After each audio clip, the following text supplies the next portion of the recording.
Retour de bâton, l'info qui frappe fort.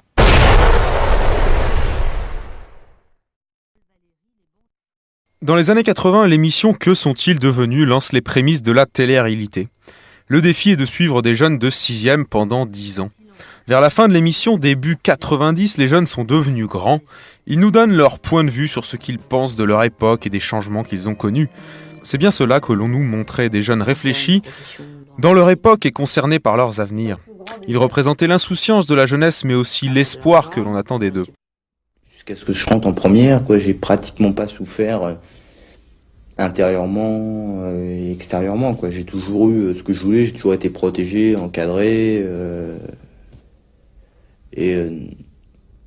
Après, c'est vrai que ça s'est gâté parce que mes parents ont eu des problèmes, parce que j'ai découvert l'amour. Depuis le 21e siècle, Internet et Facebook sont passés par là. Anouk Burel dans Envoyé spécial nous montre avec bonheur les soirées très tendances d'ados aisés bien en place dans la parodie. Parodie et caricaturée par ses propres acteurs, c'est la vision de la jeunesse que les journalistes nous donnent aujourd'hui. On montre la jeunesse que pour évoquer ses dérives. Le jeune intéresse quand il est dans l'excès. Alcool, drogue, violence, misogynie, voilà des sujets porteurs.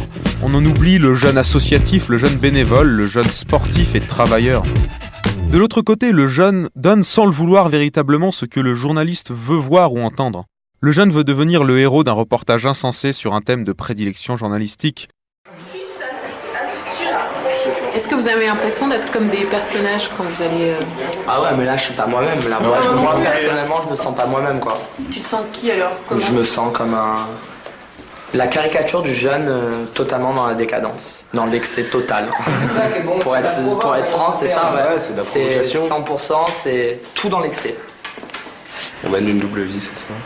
Mais ouais, j'aurais jamais osé porter ce genre de vêtements pour sortir, c'est clair. Quand la caméra vient pour voir une beuverie de lycéens, il faut que cela sonne juste.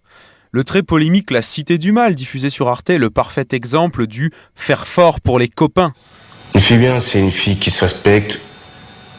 Par exemple, qui sort avec un gars, qui le trompe pas, qui fait pas des trucs chelous. Et une vraie pute, pour boire. C'est une chienne, comment dire? Parce qu'il y en a beaucoup maintenant. C'est une chienne, voilà, elle baise avec un autre. Par exemple avec un gars. Elle fait semblant, ouais, on sort ensemble. Et au bout de 2 jours, elle préfère sortir baiser avec un autre. Par exemple, vider les couilles de quelqu'un d'autre. Et après, elle change en fait, un tel. Il en est de même quand un collégien boit de la vodka avant d'aller en cours, ça doit en jeter. On n'a plus cours, donc je sais pas. C'est normal pour nous en fait. Merci, au revoir. Aussitôt payé, aussitôt caché. Selon la responsable de la supérette, une 60aine d'ados défilent ici chaque jour. Un sac à bière ou un sac à cours? Plus un sac à bière, on va dire.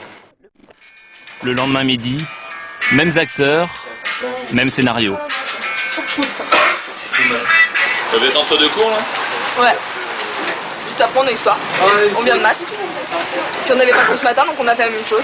On était tous des bons élèves et tout. Et puis à la fin de la 3e, on commençait déjà à en avoir marre et tout du collège. Et puis c'est au lycée, comme c'est porte ouverte et tout, on peut sortir tout le temps, on boit, donc du coup les résultats scolaires. C'est l'instrumentalisation de la jeunesse par l'individualisme que l'on sert aux plus vieux par la lucarne. C'est un modèle individualiste malsain que l'on donne aux jeunes, un cercle vicieux individualiste. À l'ère du 3.0 et de Facebook, le jeune ne résiste plus au moi superstar. La tendance n'est plus à l'intégration dans la société, mais à la différenciation au sein même de cette société. Le constat est simple, tout le monde peut devenir une star, même l'espace d'un instant. Oui, mais comment et à quel prix ? La tendance depuis une quinzaine d'années est clairement à l'individualisation. L'affirmation des choix individuels est clairement essentielle. Être intégré à un groupe est toujours une priorité, mais la tendance est d'être le plus visible possible. Alors la faute à qui? La faute aux jeunes, aux journalistes, à la société, à la télévision?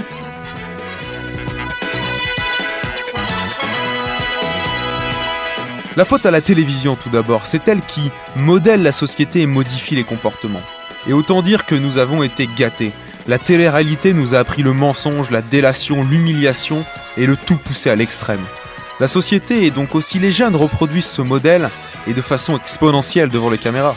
Les journalistes sont les outils de cette individualisation générale, même parfois sans s'en rendre compte. De tout temps, il est essentiel de parler des jeunes dans les médias. Mais pourquoi montrer des jeunes en dérive? Pourquoi plutôt ne pas montrer des jeunes donnant l'exemple? Pourquoi ne pas utiliser à bon escient l'individualisme qui caractérise si bien le XXIe siècle? Retour de bâton, l'info qui frappe fort.